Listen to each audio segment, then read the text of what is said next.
మన ప్రభు అయిన యేసుక్రీస్తు పరిశుద్ధ నామములో ఈ పాడ్కాస్ట్ ద్వారా వాక్యం వింటున్న ప్రతి వారికి నా హృదయపూర్వకమైనటువంటి వందనాలు. దేవుడు మిమ్మల్ని దీవించునుగాక. యెషయా గ్రంథము 33వ అధ్యాయము 6వ వచనం చివరి మాట, యెహోవా భయము వారికి ఐశ్వర్యము. మరొక తర్జుమాలో, యెహోవా యందలి భయము సియోనుకు సంపద. మరొక తర్జుమాలో, యెహోవా యందు భయము కలిగుండుట మన యొక్క గొప్ప ఆస్తి.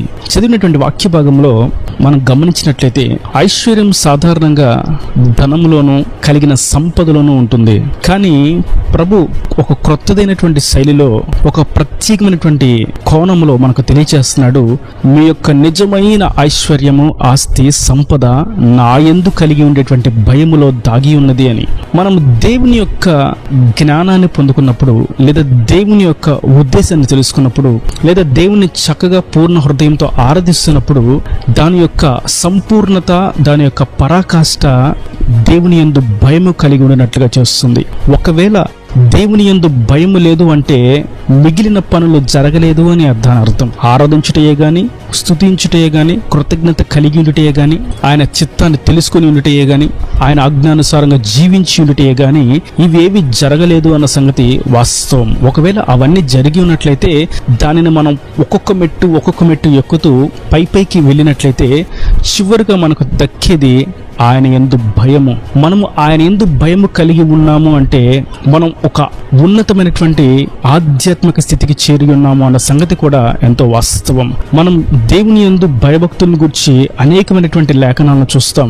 ఆయన ఆజ్ఞానుసారంగా జీవించడం, ఆయన ఆజ్ఞలను అనుసరించి జీవించడం, ఆయన కట్టడలను, విధులను అనుసరించి నడుచుకోవడం అనేటువంటి విషయాలను. అయితే సామెతల గ్రంథం 1వ అధ్యాయం 7వ వచనంలో చూస్తాం, యెహోవా యందు భయభక్తులు కలిగినట తెలివికి మూలము. ఇక్కడేమో ఆయన యందు భయము మనకు ఐశ్వర్యము అని తెలియజేస్తూ, ఆయన యందు భయభక్తులు కలిగి ఉండట తెలివి అని కూడా వాక్యం సెలవిస్తుంది. బైబిల్ మొత్తం మీద కేవలం ఒకే ఒక చోట దేవుని యందు భయము కలిగి ఉండట మనకు గొప్ప ఆస్తి, సంపద అని వ్రాయబడినటువంటి ఏకైక వచనం యెషయా గ్రంథం 33:6లో మాత్రమే ఉన్నది. మనం ఐశ్వర్యం పొందుకోవడానికి ఎన్నో ప్రయత్నాలు చేస్తాం, ఎంతో దూరాలు ప్రయాణాలు కూడా చేస్తాం, ఎంతో తెలివిని, జ్ఞానాన్ని వెచ్చిస్తాం, శరీర బలాన్ని పెడతాం, కూడబెట్టిన దాన్ని పెట్టుబడిగా కూడా పెడతాం. అయితే క్రీస్తును అంగీకరించి క్రీస్తు సత్య మార్గములో సత్యము కొరకు నిలబడి నిత్య రాజ్యానికి వారసులు కావడానికి సర్వసత్యులు నడుచుకుని పోతున్నటువంటి క్రైస్తవ సమాజానికి కలిగినటువంటి నిజమైనటువంటి ఆస్తి ఆయన యందు భయము కలిగి ఉండుట. నిజముగా ఆయన యందు మనం భయము కలిగి ఉన్నట్లయితే అదే ఒక గొప్ప ఆస్తి. దానికి మించినటువంటి ఆస్తి ఈ లోకంలో ఎక్కడ మనకు కనబడదు.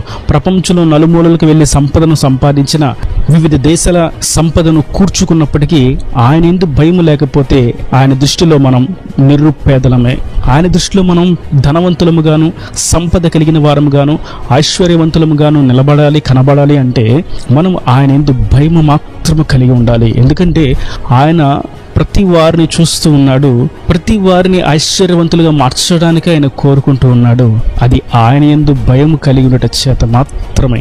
ఈ వాక్యం వింటున్నటువంటి నా ప్రియ సహోదరులారా, మనం అనుకున్నది జరగలేదు, కోరుకున్నది రాలేదు, ఆశించినది దక్కలేదు, మన ప్రయత్నాలు విఫలమైపోయినాయి, మన యొక్క ఆశలు అడియాశలు అయిపోయినాయి, మన యొక్క జ్ఞానం వృధా అయిపోయింది, మన యొక్క బలం వృధా అయిపోయింది, మన పెట్టుబడి అంతా వృధా అయిపోయిందని దిగులు చెందేదానికంటే కూడా మనం ఆయన యందు భయము కలిగి ఉంటే గొప్ప ఐశ్వర్యవంతులుగా మార్చబడతామని గుర్తించినట్లయితే గొప్ప ప్రోత్సాహము క్రీస్తునందు మనకు దక్కుతుంది. ఒకవేళ ఆయన సన్నిధికి వెళ్తున్నప్పటికీ, వాక్యాన్ని చేతపట్టినప్పటికీ, రక్షణ కూడా పొందుకున్నప్పటికీ, ఆయన పరిశుద్ధమైనటువంటి రక్త మాంసాల్లో పాలిభాగస్తులు అవుతున్నప్పటికీ కూడా ఇంకా ఆయన యందు భయము లేని జీవితాన్ని జీవిస్తున్నట్లయితే ఆయన దృష్టిలో ఇంకా పేదవారమే. లోకము దృష్టిలో ఒకవేళ ధనము సంపాదించుకున్నట్టు ధనవంతులుగా కనబడినప్పటికీ ఆయన దృష్టిలో మాత్రం బీదవారే. మనం లోకము దృష్టిలో బీదవారిగా కనబడిన ఆయన దృష్టికి సంపన్నులంగా కనబడతాం, ఐశ్వర్యవంతులుగా కనబడతాం మనం ఆయన యందు భయం కలిగి ఉన్నట్లయితే. ఈ లోకం మనకు కలిగినటువంటి ధనాన్ని బట్టి గౌరవాన్ని ఇస్తుందేమో, ఈ లోకం మనకు కలిగినటువంటి సంపదను బట్టి పురస్కారాలను ఇస్తుందేమో, ఈ లోకం మనకు కలిగినటువంటి ఐశ్వర్యాన్ని బట్టి ఘనతనిస్తుందేమో, కానీ ఇవేవి మనతో పాటు మరణించిన తర్వాత రావు. కానీ ఆయన యందు నేను ఆరాధిస్తున్నటువంటి నా ప్రభువునందు భయము కలిగి జీవించినట్లయితే ఆయన మనకిచ్చేది నిత్య జీవము, ఆయన మనకిచ్చేది శాశ్వతమైనటువంటి జీవము. అది పొందుకోవడానికి మాత్రమే మనం ముందుకు సాగిపోవాలి.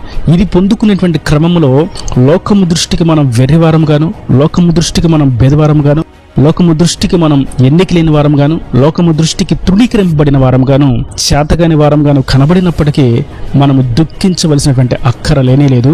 కారణం మనము దేవుని దృష్టిలో ఐశ్వర్యవంతులము, దేవుని దృష్టిలో సంపన్నులము. కనుక మనము ఆయన యొక్క సంపదను పొందుకున్న వారంగా ఈ లోకంలో ముందుకు సాగుదాం. అది లేదు, ఇది లేదు, ఇది కావాలి, అది కావాలి అనే దానికంటే ఆయన యందు భయము కలిగి ఆయన ఐశ్వర్యం పొందుకున్న వారంగా, ఆయన కొరకు నిలబడిన వారంగా ఉన్నట్లయితే ఈ ఆత్మీయ యాత్రలో మనకి గొప్ప ప్రోత్సాహం అందుతుంది. సర్వోన్నతుని యొక్క కృప మనను కమ్ముకుని మనలను సర్వసత్యంలో నడిపిస్తుంది. మనము చరిత్ర ఆధారాలు చూసినట్లయితే మన పితరులు ఆయన యందు భయము కలిగి గొప్ప ఐశ్వర్యవంతులుగా మార్చబడ్డారు. యోసేపు పాపము చేయడానికి ఎన్నో అవకాశాలు ఉన్నప్పటికీ తాను ఏ పాపము చేయలేదు సరికదా, తనను పాపములకు పడవేయడానికి స్త్రీ వచ్చి ఆకర్షించినప్పటికీ, చెయ్యి పట్టి లాగినప్పటికీ ఆమె యొద్ద నుండి పారిపోయి వచ్చాడు. ఆ దేవుని యందు కలిగినటువంటి భయము యోసేపును సంపన్నుడిగా మార్చింది, శత్రు దేశాన్ని పాలించేటువంటి రాజుగా మార్చింది, గొప్ప ఐశ్వర్యవంతుడిగా మార్చింది, ప్రపంచ దేశాలను పోషించేటువంటి ఒక పోషకుడిగా తీర్చిదిద్దింది. కేవలం ఆయన యందు కలిగి ఉన్నటువంటి భయము. నేటి వాక్యం వింటున్నటువంటి నా ప్రియ సహోదరులారా, మనము దేవుని యందు భయము కలిగి ఉండట ఎంతో ప్రాముఖ్యమైనటువంటి విషయం. ఆయన యందు భయం ఉంటే వ్యర్థమైన మాటలు మాట్లాడడం. ఆయన యందు భయము కలిగి ఉంటే మన నోటిలో బూతులు రావు. ఆయన యందు భయము కలిగి ఉంటే మన చూపులు పవిత్రంగా ఉంటాయి. ఆయన యందు భయము కలిగి ఉంటే మన హృదయ ఆలోచనలు పవిత్రంగా ఉంటాయి. ఆయన యందు భయము కలిగి ఉన్నట్లయితే గర్వంతో, అహంకారంతో మాట్లాడము. ఆయన యందు భయము కలిగి ఉన్నట్లయితే దేవుడు నిలబెట్టిన స్థాయిలో, స్థితిలో మనం నమ్మకంగా, యథార్థముగా ఉంటాము. లంచాల కొరకు, డబ్బు కొరకు, ధనాపేక్షతో వడ్డీ వ్యాపారాలు చేస్తూ ఇతరుల జీవితాలను పాడు చేస్తూ ఉండేటువంటి దుష్ట మార్గంలో మనం నడవము. సేవకులకు ఇవ్వాల్సినటువంటి గౌరవంలోను, సహవాసంలో తోటి సహోదరులకు ఇవ్వవలసినటువంటి గౌరవంలోను, సంఘంలో ప్రతి వారిని ప్రేమించే విషయంలోనూ మనం నిలకడగా నిలబడగలుగుతాం. ఆయన యందు మనం భయము కలిగి ఉన్నట్లయితే భర్త కుటుంబ బాధ్యత కలిగి ఉంటాడు, భార్య భర్త యందు భయము గౌరవము కలిగి ఉంటుంది, బిడ్డలు తల్లిదండ్రులకి విధేయులై ఉంటారు, పెద్దలు బిడ్డల విషయమై బాధ్యత కలిగి ఉంటారు. ఆయన యందు భయము కలిగి ఉన్నట్లయితే, ఒకవేళ ఆయన యందు భయము లేకపోతే భర్తను చేతగాని వాడవి మాట్లాడేది భార్య, కుటుంబాన్ని నాకు సంబంధం లేదు అంటాడు భర్త, నాకు తల్లిదండ్రులు సలహాలు సూచనలు అక్కర్లేదు అంటారు బిడ్డలు ఏమైపోయినా నాకు సంబంధం లేదు, నేను చేయవలసినటువంటి పాపరోత జీవితంలో నేను సంతోషంగా ఉంటే చాలు అనుకుంటారు పెద్దలు. సంఘం ఏం వైపోయినా పర్లేదు, నాకు రావాల్సిన కానుకలు వస్తే చాలు అనుకుంటారు. సేవకుడు ఎలా ఉన్నా పర్వాలేదు, 4 మాటలు బైబిల్లోంచి మాకు చెప్తే చాలు అని అనుకుంటారు. ఆయన యందు భయము లేకపోయినట్లయితే, ఆయన యందు భయం ఉన్నట్లయితే సేవకుడు ఎలా ఉండాలో అటువంటి సహవాసన నిలిచి ఉండాలని కోరుకుంటారు.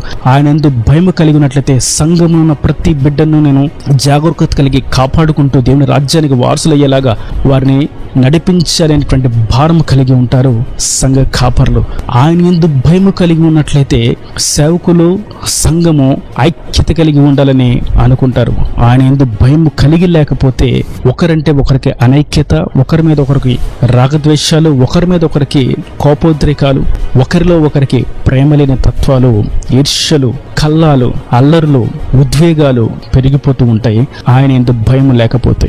అందుకే ప్రభు అంటారు, నేటి దినాన మీరు భయము కలిగి ఉన్నట్లయితే అది మీకు గొప్ప ఐశ్వర్యము, అన్ని కోణములలోనూ అది భౌతికంగాను ఆత్మీయంగాను మిమ్మల్ని ఐశ్వర్యవంతులుగా మారుస్తుంది. కనుక ఆయన యందు మనం భయము కలిగిన వారంగా, నిజమైన ఐశ్వర్యవంతులుగా, దేవుని దృష్టిలో సంపన్నులముగాను, లోకంలో పాపాన్ని జయించేటువంటి జయ జీవితమైనటువంటి సంపదతోనూ నింపబడిన వారంగా, సాతాను క్రియలను అణగదొక్కుతూ వాడి యొక్క ప్రాకారాలను అధిరోహిస్తూ సత్యములకు సాక్షులుగా సాగిపోతూ నిత్య రాజ్యానికి మనం వారసులుగా మార్చబడుతూ నిజమైనటువంటి సంపద పతాకాన్ని ఈ లోకంలో రులిపించుదుముగాక. ఈ నా దేవుని మాటల ప్రతి వాని హృదయం అనేది కట్టి ఫలింపచేయను గాక. ఆమేన్. God bless you. తలలో వంచి కన్నులు మూసినట్లయితే మీ కొరకు చిన్న ప్రార్థన. ప్రేమ స్వరూపీకరణ కటాక్షం గల తండ్రి, నా ప్రభు వాక్యన ప్రతి వారిని మీ నిండాలుగా దీవించి ఆశీర్వదించండి. నీ యందు భయం కలిగి ఉంట ఎంతో గొప్ప ఆశీర్వాదము, ఐశ్వర్యము, సంపద, ఆస్తి అని మీరు సెలవిచ్చిన నీ అమూల్యమైన వాక్కును బట్టి నీకు స్తోత్రం. వాక్యాన్ని ప్రతి వారి ఇది మొదలుకొని నీ యందు భయం కలిగి ఉన్నట్లుగా పవిత్రత కొరకు, పరిశుద్ధత కొరకు, నీ నిత్య రాజ్యానికి వాసులకు కావాల్సినటువంటి యోగ్యత కొరకు సాగిపోతూ నీ సాక్షిగా జీవించుటకు సహాయం అనుగ్రహించి ఇంకా వారి ప్రతి అవసరం కరుణి మహిమజులు తీర్చి నీ రాకడ రాజ్యాన్ని సిద్ధపరచమని యేసు పరిశుద్ధ నామమున ప్రార్థించి వేడుకుంటున్నాను తండ్రి. ఆమేన్, ఆమేన్.